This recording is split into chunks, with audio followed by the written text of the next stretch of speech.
Hey, what's up, y'all? It's D. About to react to this vid. It's titled "The Numbers Don't Lie. Why is rap falling off the charts?" I saw a headline about this, how rap is doing the worst it's done in like decades or something like that. And I understand why, because rap just hasn't been hitting like that for me overall, especially female rap. I have been dragging female rap to hell and back on my Patreon. And you know, there are some people who still trying to claim that some of it is good.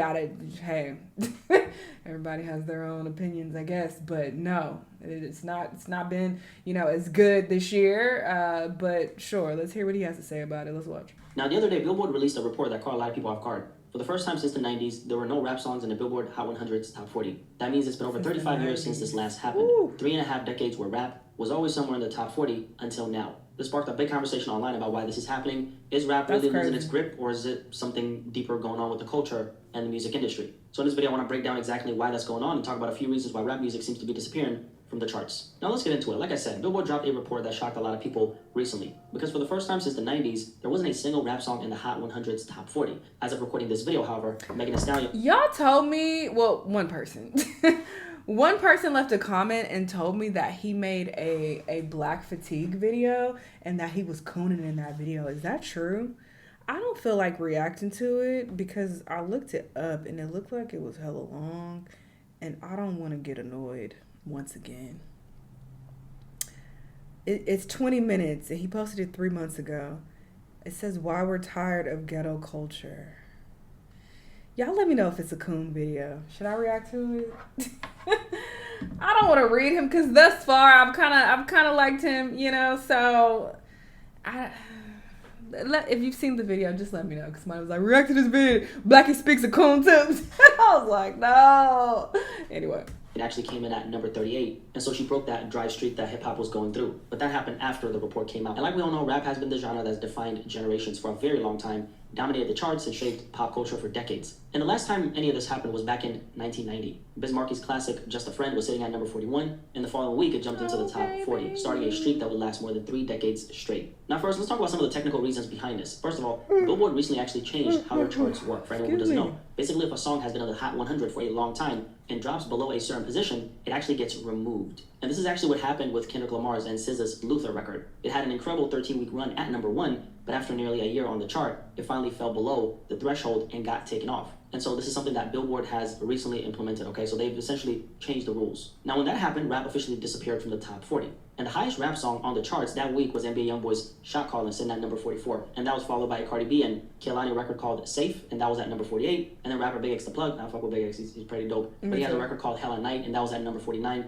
So none of these records actually cracked the top 40, okay? And at the same time, Taylor Swift, okay, Big Taylor, okay, who's basically dominating the entire charts, right? She dropped her album, The Life of a Showgirl. And 12 songs from that project were sitting inside the top 40, leaving almost no space for rap to breathe. But that's not the full story, right? Rap's overall market share has been slipping for years. Now, back in 2020, during a pandemic, not the pandemic, hip-hop made up almost 30% of the entire U.S. music market, which is huge. And then by 2023, that dropped to just over 25%. And then in 2025, it's hovering around 24%. Now, just 5 years ago, 16 of the top 40 songs were rap records. 2 years ago, there were 8. And now, 0. At least right now, I think there's 1 or 2 songs in the top 40. But at the time when this report came out, there were 0 in the top 40, okay? And here's the thing. A lot of people are speculating that this might be just a transition period. Because, as an example, Drake, who's about to drop an album sometime soon in the next few months, right? He hasn't dropped his new album, Iceman, yet. And when Drake does, he'll probably occupy around 10% of the Hot 100 all by his lonely, okay? And then Kendrick's been quiet as well after dominating for nearly 2 years straight. So now we're left with a question that's bigger than just numbers. Is rap really losing its hold on the culture? Or is the culture itself changing around? Yeah, the big dogs ain't dropping, bro. And what the fuck is Cole? He's supposed to drop so long ago. Like, I'm tired of him, all right? I don't know if I could keep being a fan,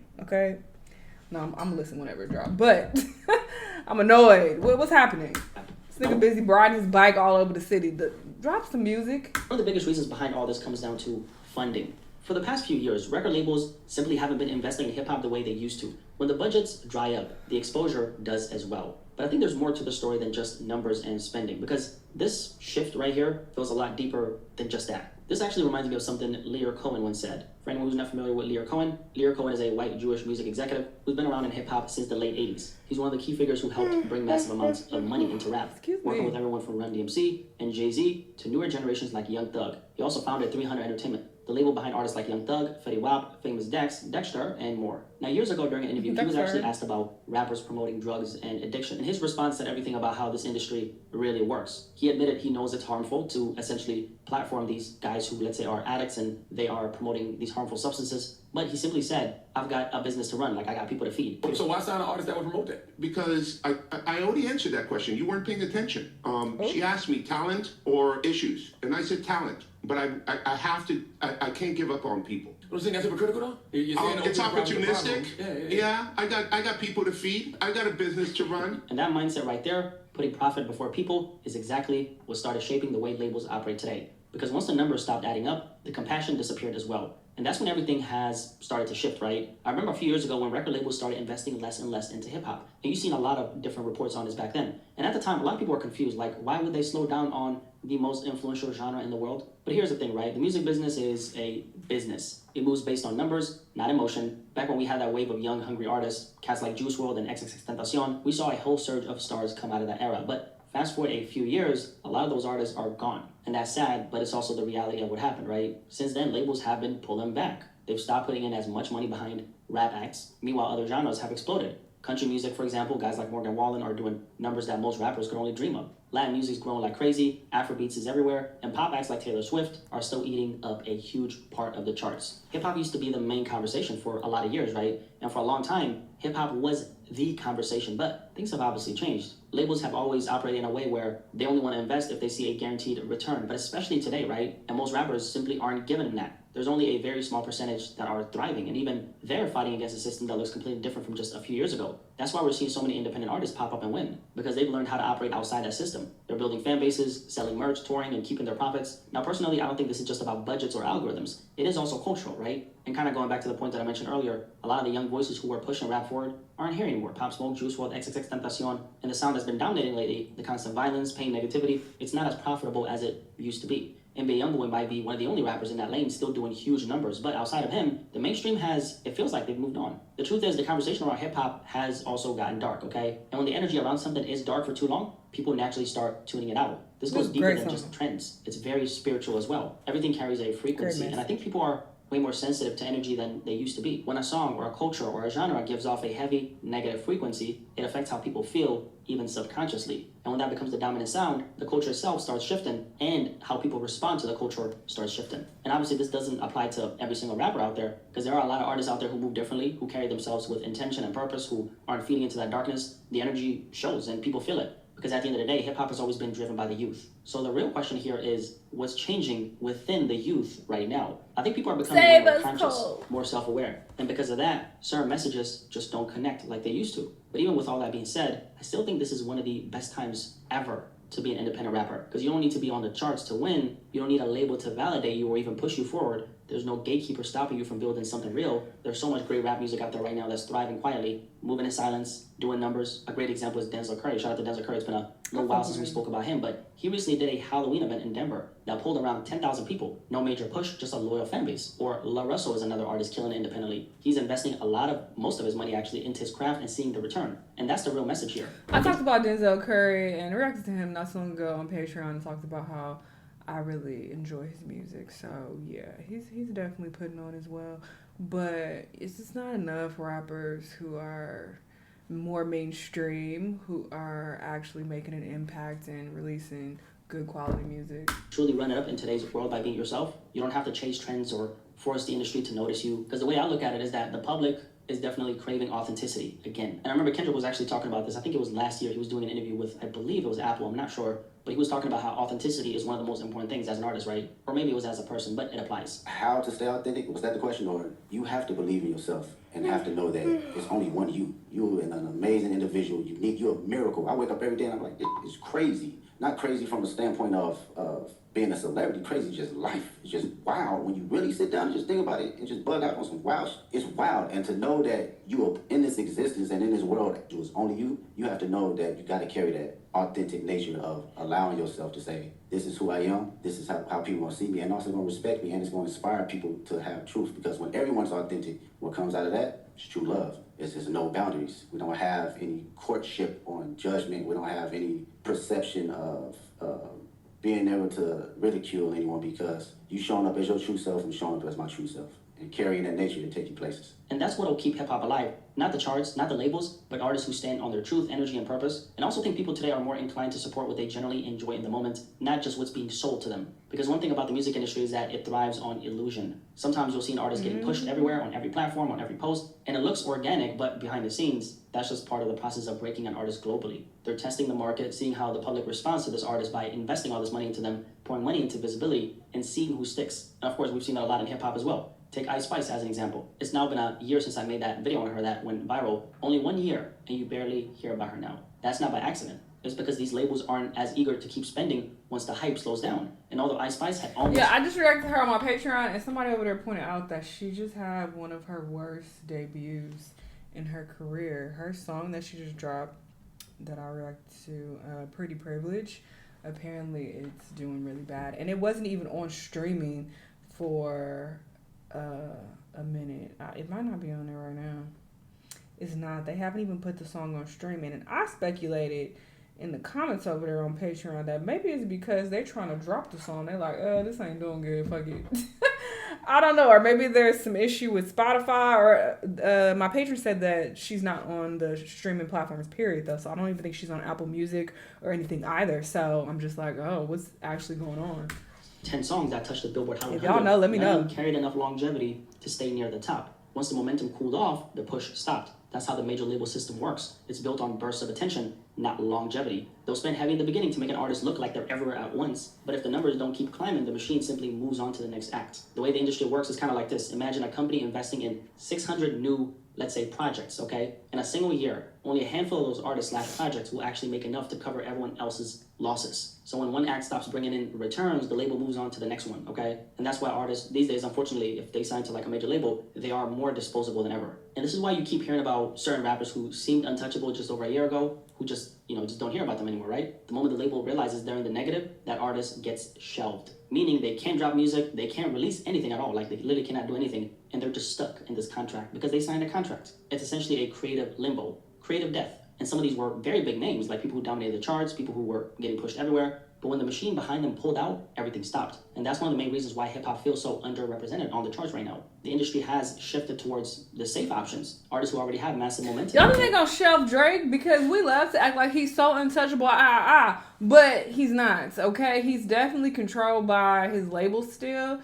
And I feel like him doing that lawsuit bullshit might have been at his detriment, and they might not be trying to release his music. I don't know how that works entirely because, I'm not too familiar with the inner workings of the industry and, his deal or whatever. I highly doubt that he's fully independent. He's not.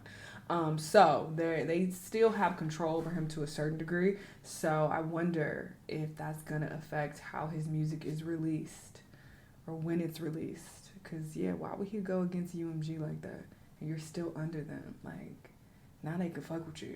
Guaranteed returns on their track record. And when you look at someone like Drake, there's a reason why he's still charting consistently. It's not just because he's Drake. It's because he still works like he hasn't made it yet. He treats every drop like it's his first big moment. No, he don't. Fuck out of here.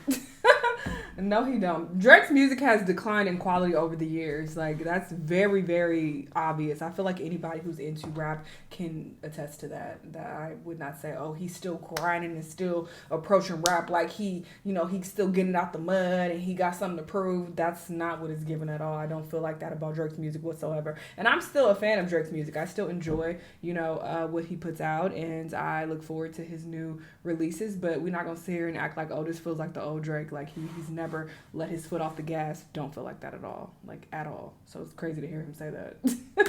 Drake is literally one of the hardest working rappers in the game, work ethic wise. Whether you like his music or not, the man's always acting, always recording, always experimenting, I don't agree. Always adapting. He's always staying ahead of the curve. He's built a rhythm where he never lets the audience forget he's active. That level of consistency is rare. No. Most artists slow down once they make it. Drake, he What? decided to... He is slowed down. He might not have slowed down in terms of output. He may still be releasing on a regular basis in comparison to fucking J. Cole or somebody like that, or Kendrick. You know, he took that long break. But that doesn't mean that the quality of the music is that great. So you can't really say that, oh, he's still at it and still acting like... No, it's not giving it. Double down, which is why he's still at the top, right? And even if he's not sitting at the top of the charts right now, his longevity speaks for itself. He's one of the few rappers who built such a strong foundation that even during slower periods, the moment he drops, the world... I think people are starting to get tired of the quality of music that he's been putting out lately. And I don't want to shit on it because, once again, I'm a Drake fan. I like his music overall. But in comparison to his older stuff, the quality has definitely gone down. Her too, okay? If we want to fucking talk about it, let's talk about it. Nicki as well, okay? I'm tired of these people because they were such massive artists and their work was so impeccable, it was so good, and it's what got them to the top. But I do feel like a lot of these artists have become a bit too comfortable and they're just not releasing great quality music anymore. It's not hitting the same. You gotta go back and listen to their old shit to be like, yeah, this it. Like they was going in on this song. Yes, come on, bars. Like you gotta go back to their old stuff, but their recent music hasn't been having that same effect on a lot of people who listen to rap on a regular basis. So pays attention. And most rappers don't operate that way anymore. And part of that is because it actually costs a lot of money to put out music at a high level. It's not just put out a song. They're not putting out music at a high level. And like you're not gonna put Am I tripping?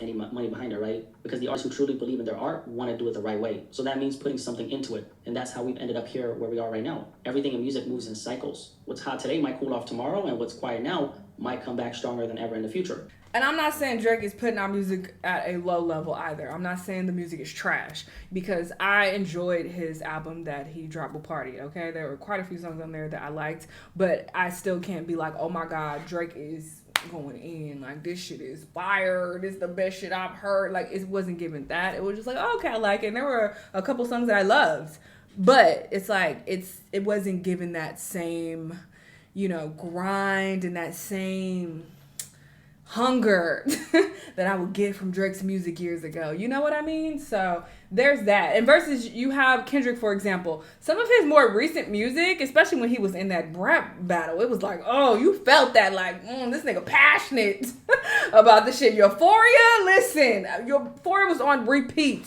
Okay? And it takes a lot for me to love a diss track. It's like usually when people put out music and they're dissing someone else, like I could listen to it a few times and even, appreciate the diss and, the bars or whatnot. But I usually like, all right, I don't need to keep listening to this. You just dissing somebody, like whatever. I don't need to keep playing that. But Euphoria? So we want to talk about, music that feels passionate and music that feels like, they grind into prove that they still are this great lyricist. Like I don't get that from a lot of artists, and Drake is included in that.